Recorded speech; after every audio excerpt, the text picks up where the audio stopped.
stories can capture our imagination and make a class come alive. Today, Erin Daniel Annis joins me to talk storytelling.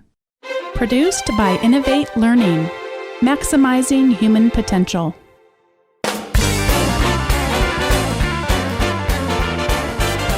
Welcome to this episode of Teaching in Higher Ed.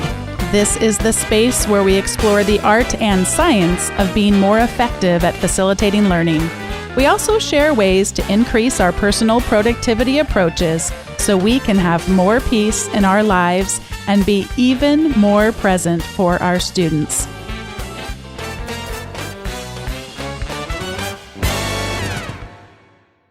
I'm absolutely thrilled to be welcoming a friend to the show today. And also, I think I can officially call you my neighbor. I think so. In my office across the hall at work is our comm department. And in our comm department is Erin Daniel Annis. He is an assistant professor of cinema arts and also the faculty director of the Vanguard Sundance program. And before we start in talking about storytelling, I wonder if you could just share the story of how the Vanguard Sundance program came to life. And you pretty recently just got back from the most recent Sundance. So tell us what that was about. I did. So Sundance takes place at the end of January every year. And I pitched that we would have a program to take students to the Sundance Film Festival, which is in the top 3 largest film festivals in the world and the top film festival in the country. And it kind of acts as a lab for us to engage the culture of the industry from a student perspective, and to be able to come together each morning, discuss what we're engaging, and then go out and engage it. And so we take a select group every year and we all go watch films together, meet the filmmakers, and have critical analysis with them. It reminds me a little bit of a class that I teach called Sales and Sales Management. And the whole class kind of gears towards something that happens at the end of the semester. It's called Sales Challenge 3. And the challenge is we go out and visit a business. And even for some of them, as strange as this is to say, maybe they've never been to a quote unquote real business, like the kind of business that we visit. They might have a family business that maybe some of them, it's a construction business or a really small bookkeeping firm or something like that, but they haven't gone to the big building. The building we typically have gone to for the last 4 years is right by the John Wayne Airport. And it's actually a whole bunch of different towers that connect. And then down at the bottom, there's a really fancy, I think it's a 4-star restaurant. We've eaten there. The bill showed up and it was like 5-star restaurant. I was like, whoa, nice. Okay, we can do this. And anyway, so they're kind of nervous from the very beginning, and then they go up the elevator. And then from the conference room where they have to sit for the Sales Challenge 3, they're overlooking the atrium with all the buildings where they come together. Usually it's dark by this time, so there's little twinkly lights and all that. Oh, that's great. And so they have to role play with a business professional that they've never met before, and they have to actually try to sell them. It's all fictitious, but to them it feels very real at the time, and there's usually a lot of nerves. But it kind of reminds me of that because I could tell them what that was like.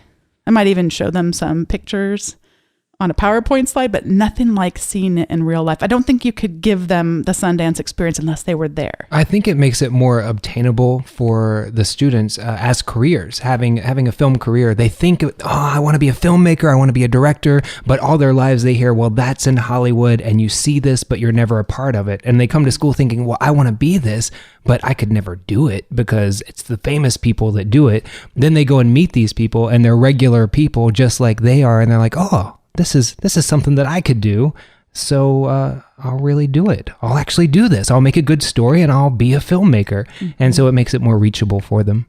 So anyone who is listening to this podcast, it's fun because the listeners have been growing every week, and I'm starting to have a lot more conversations over email and social media with our listeners. I would really be disappointed if someone shut off this episode thinking, well, this guy and by the way, I should also mention that in addition to your role as the director of the Sundance program, and then you're also an associate professor, you also have a nice side gig where you sing with the musical group. And I actually, when my husband Dave and I first started to get to know you, we got to see you in a musical theater gig down here in one of a local community theaters. So you come from a background of theater. I do. And the cinema art. So it might be tempting to shut off the podcast and say, well, I am a math teacher. I am a science teacher. Right. I don't tell stories. See, I come from a perspective that everything is based on story. So if you're a math teacher and you're looking at story structure, first you have the introduction of the characters, right? 1 + 1 is 2. Your characters are 1 and 1. Your major conflict is that 1 and 1 must add together. And your final solution or your outcome is it ends up being 2. So there's a beginning, there's a conflict, and there's an end. And so not only do I feel that formulas are stories, I also feel that the way that we deliver our methods and our lessons are usually based in story form or story structure. One of the things I think is so sad is how many students have been turned off by statistics because the context for the statistics didn't come alive for them. Mm-hmm. And I actually had to go back and retake an undergraduate statistics class when I was getting my master's degree because it was a prerequisite for the program and I didn't have it as a part of my undergrad. So I think at the time I was 30 something and going back and taking what a lot of our 18 to 22 year olds take, but I did it in a working professionals program. So most of the people there were already working. And this guy that taught the statistics class, he was a 8th grade math teacher by day. And then he taught this statistics class by night. Mm-hmm.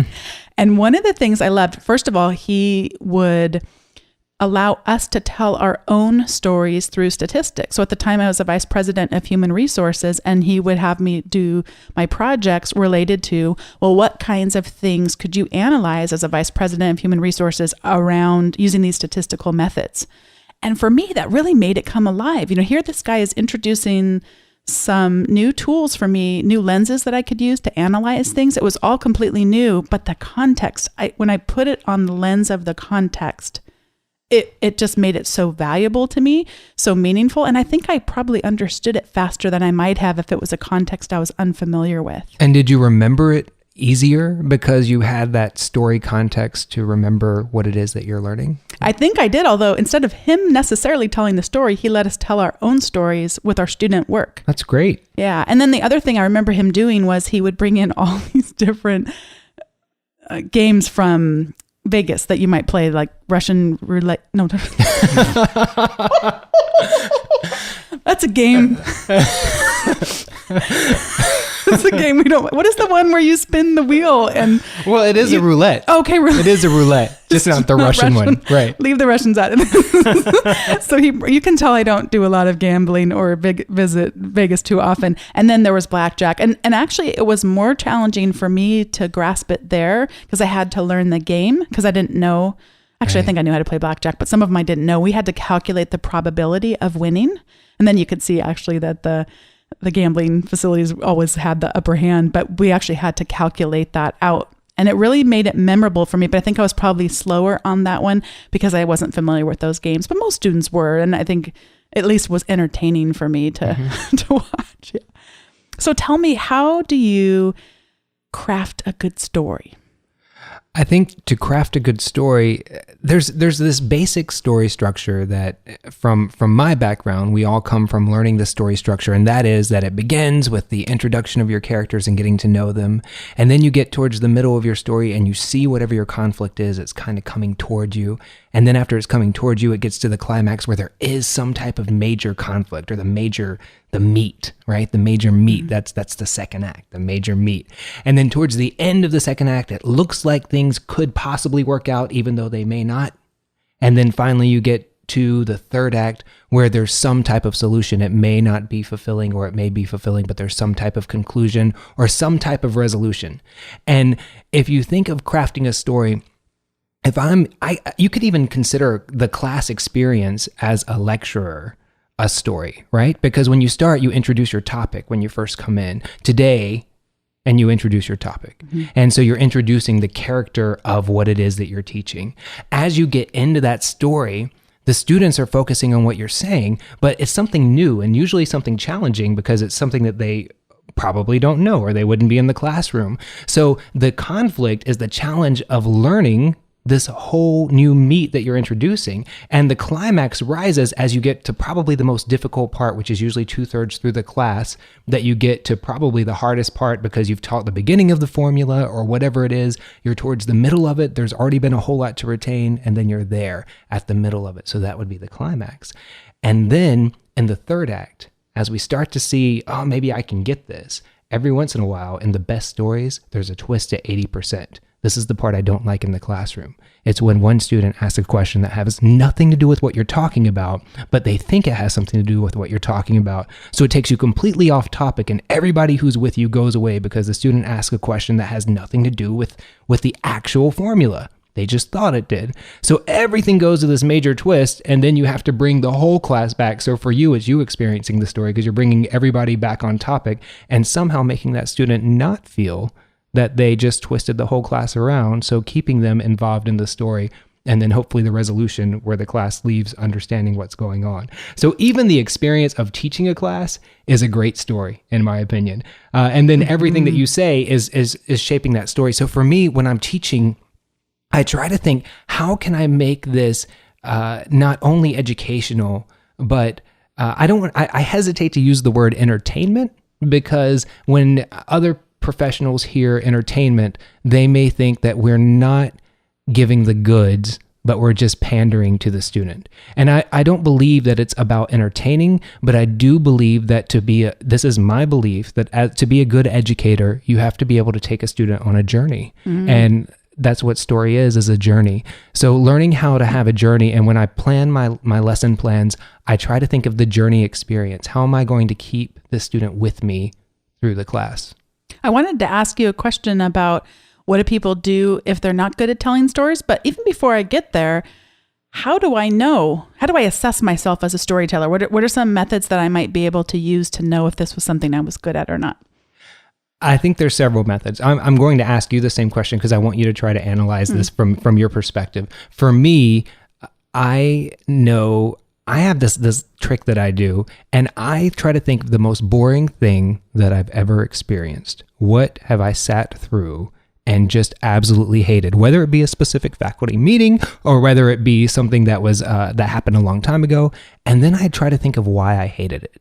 And as I think about why I hated it, usually there's some way that it lost me on the journey, some way they lost my attention and I just didn't care anymore.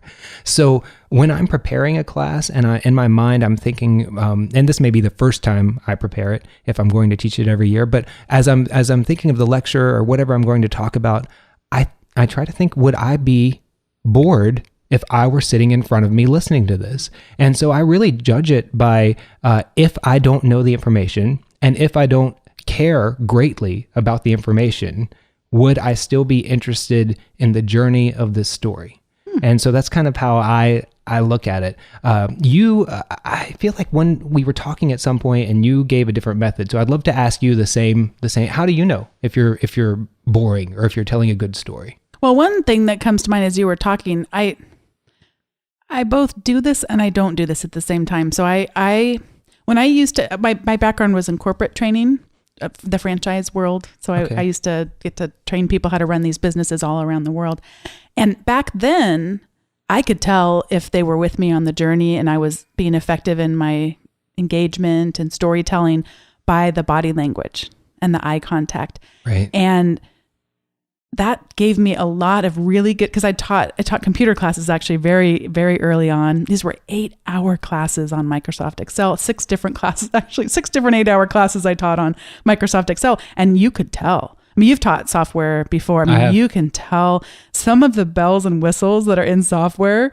It's funny because now, I mean, maybe people would scoff at this, but in Microsoft Excel, there's that little autofill handle.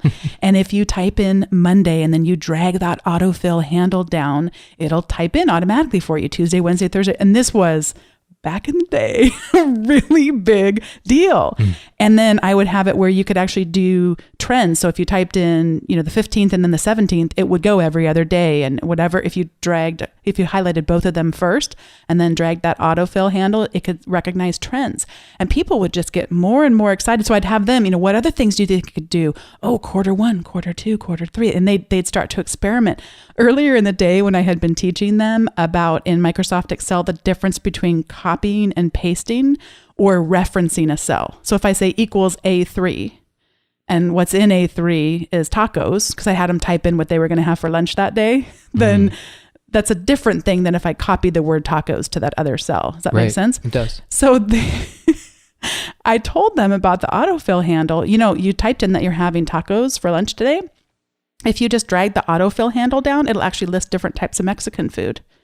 And the woman believed me. And it was one of that was actually one of those sad things where I thought that is the kind of humor that we don't want to use in a classroom, because I don't want anyone to ever feel like they were laughed at. But right. It does make for a good story about it. But with college students, the listeners would remember, probably I only teach mostly 18 to 22-year-olds, not entirely, but that's about 90% of my teaching. I can't do that same thing. They have more of a flat affect than my typical business leaders might have if I were to go in and do a workshop for them. So I have to not give up on them, though. It just forces me to ask better questions and to challenge them more. Well, I hear you saying that you often involve your students in the story, right? You have them participate. What am I having for lunch? Mm-hmm. What happens if you do this? And even if you think of going to the movies, when you go to the movies, you like a movie that you feel you're almost in. Yes. When I teach filmmakers how to use a camera, I tell them that the camera should be the head of the viewer. And when I tell them how to cut that film together, I say, listen, after somebody says something, if it's shocking, I want you to think, if you were standing in this room watching this, where would you snap your head after this person said that? And it would be to look at the reaction of the person right across who's being told whatever the shocking news is. So you whip straight to that person. Therefore, you would cut straight to that person and show that face. Mm-hmm. And so you are having to be the head of the viewer. Well, in the classroom, what you're doing is the same thing. You're letting the viewer or the student be a part of the story and letting them be inside the story by letting them participate and encouraging them to use things from daily life, like, what am I having for lunch today? So even though you can't use all of that information in your students now, that's a huge thing that you can carry over into the classroom now, is bringing them on the journey with you and letting them have a horse on the ride. And I don't know if you found this before, because I actually, now that you're mentioning it, I do that a ton in my classes. And they don't always like it, but it works. Because some of them want to sit there and disengage, and they become angry at me that I won't, quote unquote, allow that. Right. I always think of the glass ketchup bottles, the Heinz ketchup bottles. I love ketchup. And whenever I open a ketchup bottle and I can't get that ketchup out, it drives me crazy. Mm-hmm. And I have to shake it a little bit. And once I get that airflow right, then the ketchup just pours out and yes. I have exactly what I want. Yes. I think it's the same thing with my students. They are all too either scared or embarrassed to participate. But as soon as I shake them up a little bit and get them involved, once they start participating, sometimes it's hard to get them to stop. So, I think you're right. I am going to be thinking of the Heinz ketchup bottle every single time that I teach. That is a wonderful analogy. And so tell me, we're kind of getting toward the latter end of the podcast. Would you tell me a story now as we're looking toward the finish line? Because I think people might enjoy hearing one from you. You know, everything's a story is what I would say to my students who are preparing stories. Usually I use a lot of little things that happen in real life as stories, right? So oftentimes I'm trying to teach students not to trust the first thing that they hear from someone in the business that we work in, because people will say anything to you a lot of times in the industry of entertainment to try to get you to do what they want.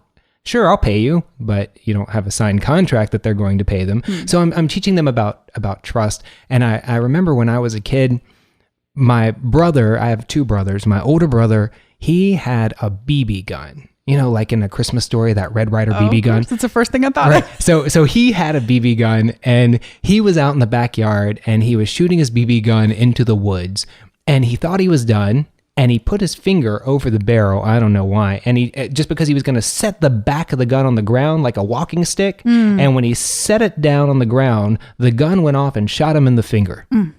It was just a little BB gun. So, it wasn't going to kill him, but it hurt.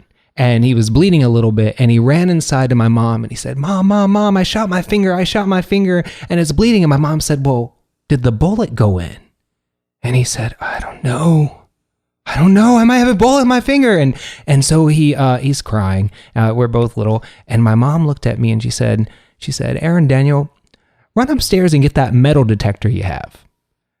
And I thought, that's a great idea. I'll get my metal detector and find out if there's a BB in my brother's finger. So I went upstairs and I practiced making it go off, because whether he had one or not, I was going to ensure that he had a BB in his finger, because I thought that would be the coolest thing in the world. So I practiced how to make it go off and seem like it was detecting metal whenever I stuck it up to his hand. And as soon as I felt like I had it perfected, where I had my finger just where you couldn't see it was on the knob, but I could make it go off, I went downstairs with my metal detector. So you can make a metal detector go off even if it's... you just change the sensitivity of it to where, because it's kind of like the squelch on a radio. You change the sensitivity, and once it gets completely sensitive, it's always on, no matter what. So I went downstairs, and my brother was on the couch, and my mom was waiting by him, and I got the metal detector, and I got all ready, and I stuck it up to his hand, and it went off without me doing anything. He had a BB in his finger, but...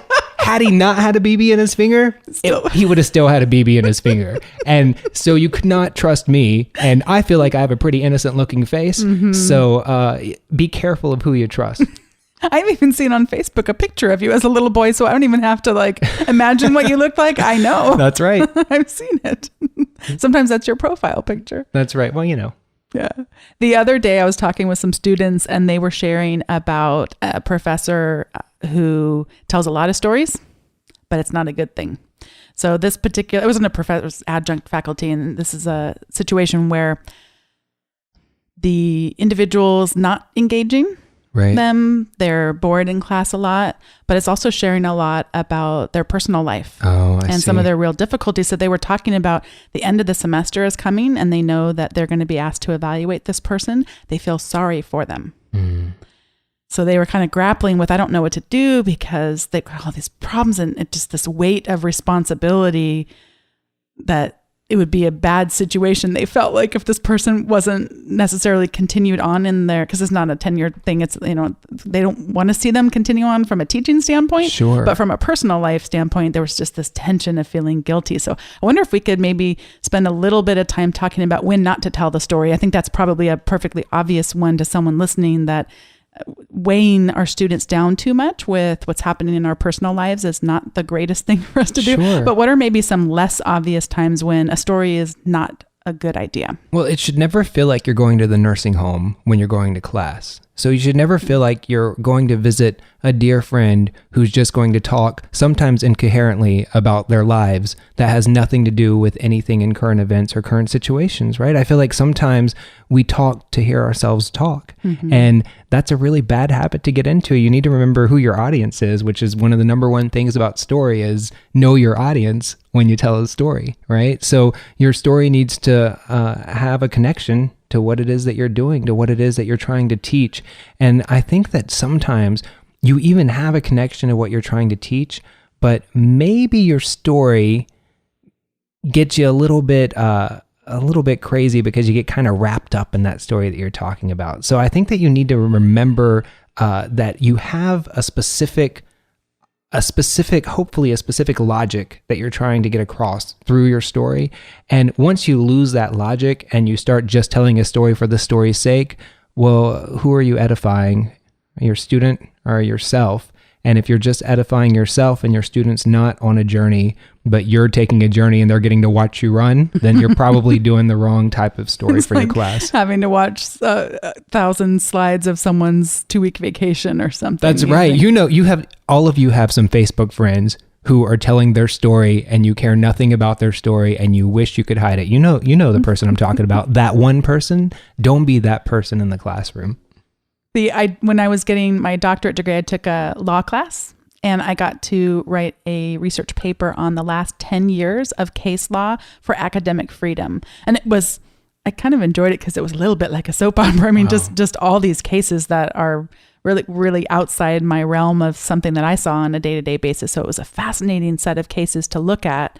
And, some of the people in higher ed, I mean, I feel like at our institution, we don't see this as much as at a big institution, but they really have some very controversial ideas. And that's what higher education is all about, the marketplace of ideas. And so I guess what's culturally allowed or legally allowed is much more outside the bounds than perhaps most of us are comfortable with. But where the case law shows time and time again that the faculty loses the case is when whatever it was they were espousing, a story they were telling or something they were doing didn't relate to the content of the class. So that would be a key thing, is we want to make sure that it relates. But I think that a lot of creative examples, I mean, your story of you and your brother with the BB gun, that relates to the class in a unique and distinct way to make it that much more memorable than if you had told the 50th story about when I worked for National Geographic one time. I mean, so it's you've placed it in a context that they've all been little kids and they all know what it's like to have maybe not told the truth about something. Sure. I find that stories need to relate to theme, maybe not specific content, but they need to relate to theme if there's a very important point you're trying to get across to the student, and having a little bit of personal. So being a child, saying that I have a brother, sometimes I feel that helps students think of you as a human and not as a robot that's teaching them. And when they feel they can relate to you and they think, oh, I have a brother, or, oh, I remember when I was a kid and I did something, then all of a sudden there's a connection that wasn't there before that often we lose, especially in big lecture hall settings. Often we're not participating as a student. We're just sitting there and we can't relate at all. So it makes you a little more relatable. Yeah, absolutely. I told you that when we got to the part of the show, when we talk about recommendations, that I wasn't going to have one. I lied. You can't trust me either. That's okay. But I also have never shot a BB gun, so that's another. So my recommendation actually has to do with storytelling. I'm not sure if you saw this or not. There was on April Fool's Day, a professor at Biola, a math professor there, puts on a big April Fool's joke. And I'm going to post a link to this in the show notes, which will be at teachinginhighered.com/43. And so this Biola professor, he looks like, it's from a your great expression. video, right? Well, then you explain what he did. No, go ahead. So he comes, well, I guess people should probably watch it. Go to the show notes, teachinginhighered.com/43, and you will see a guy who has combined multiple media. So he's standing up there and then he walks over to a screen. Don't tell the end of the story. Okay. He starts engaging with a video and surprises them, because at first it kind of seems, I mean, you're expecting boredom. Mm-hmm. So it's just a video. And then he actually starts interacting with himself on the video screen. That's right. And I'll leave it at that because I don't want to give the ending away, but that was so fun to think about. And by the way, I've put an invitation. So if anyone listening knows him, I did send him an email to see if he would be on the show, because I wanted to do an episode on humor in the classroom for a long time. And I thought he would be just the perfect guest to talk about humor, because his humor was so related to the class, but in such a unique way. So if anyone knows him, give him a nudge, tell him to email me back. I'd love to have him on the show. But I thought that was just a great way of telling a story. Oh, and the one thing I didn't remember to ask you about or mention, we don't have to have all the storytelling resting on our shoulders. So before we actually get to your recommendation, can we just spend a minute or two ways that we can bring story in? I know for myself, I love finding really short clips, 2 to 3 minutes. If it's a movie clip or a clip from a TV, and sometimes the textbook publishers will do that for us. Right. I use some books from the Cengage series, the 4 letterpress, and they'll actually send us clips that are from movies or TV that we can access to bring into our show. And I think that makes a big difference. And today I was talking about my marketing class, the difference between profit-oriented pricing and sales-oriented pricing. And I gave the example from The Godfather, the horse head deal. That's great. And that was something that even if they hadn't seen the movie, they could picture this, because I could tell them the story, but it probably would have been better if I had a clip, but I'm not sure. I actually have never seen The Godfather. I probably shouldn't tell you this. Oh, this is terrible news. I know. I will show it to you soon. I feel like we have to have a discussion afterward, and yeah. We will. My students are required to watch it. So any other ideas for bringing in story into the classroom that doesn't necessarily, it's us being the storytellers? Sure. Well, I show a lot of clips being in cinema, but in addition to that, I feel that great guest speakers that are professionals in the topic that you're discussing really help move the story along, because they also have a new set of stories from their experience. And you tell your stories in class and you have industry experience, but then students have heard a lot of your stories, and to have a different perspective. I think of a person, Rachel, who I just brought into our class, who's a documentary filmmaker, and she just worked on the Ebert documentary Life Itself for CNN. And when she came in with her stories of how this came about, and before Ebert died, how they were trying to finish the documentary, and it was exciting. And the class was about truth in documentary. So they were learning about truth and how do you have the truth as your subject's dying while you're making a film. And her stories were so exciting for the students to hear that I still hear them talk about her. And so I think great guest lecturers that can also share stories of the craft of whatever you're teaching. Are they always coming into the classroom because there's something so unique, or do you ever do it Skype or another She was way? actually Skyped in. I say coming in because I consider almost all of my guests, because I'm connected more nationally than I am locally. A lot of times my guests Skype in for those presentations. Now, when you do that, when a student has a question, is there a particular way that you arrange the computer so that they can see the person asking them the question? I require that every student sit within the video, within the angle of the lens, so that the guest speaker is able to see every student. And I require that every student wave before they speak, so that she can direct her attention to where the question is coming from. Mm-hmm. And that works, that because it when you were telling the story, it sounded like she was in the room. It does. Well, and it feels like she's in the room because she's looking at the person talking, because they wave first, and she gets to know the people because she sees each one. And I require that every person is required to ask a question whenever I have a guest speaker. And also every person is required to introduce themselves to the guest speaker before they ask a question. So often my guests remember their names and talk to them specifically if they have a side comment, so it feels like they're there. So you have your computer there, your laptop, and you're turning it around, and you must have to have it elevated in some way. Right. I put it on a podium, and I put it as far back as I can to get the angle as wide as I can. And I try to light the back of the room if possible, and turn the front lights off for the projector, because I put her on a projector, and we do it that way.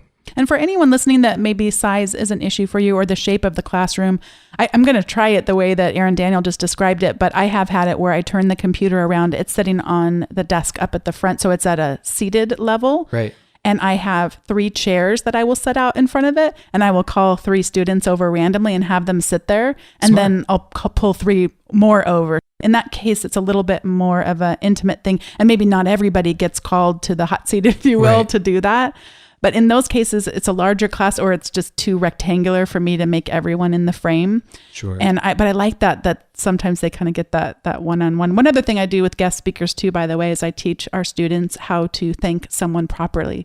And instead of just saying, thank you, that was great, actually to have something specific that they're going to be able to take away a value. And I found that really actually helps them celebrate and affirm other people better. That's a great idea. So we have one last piece, which I've been very excited about since I just saw it in your office earlier. Tell me about your recommendation. I brought my recommendation here to show you after the show because I'm so excited about it. Dave is going to be super excited too.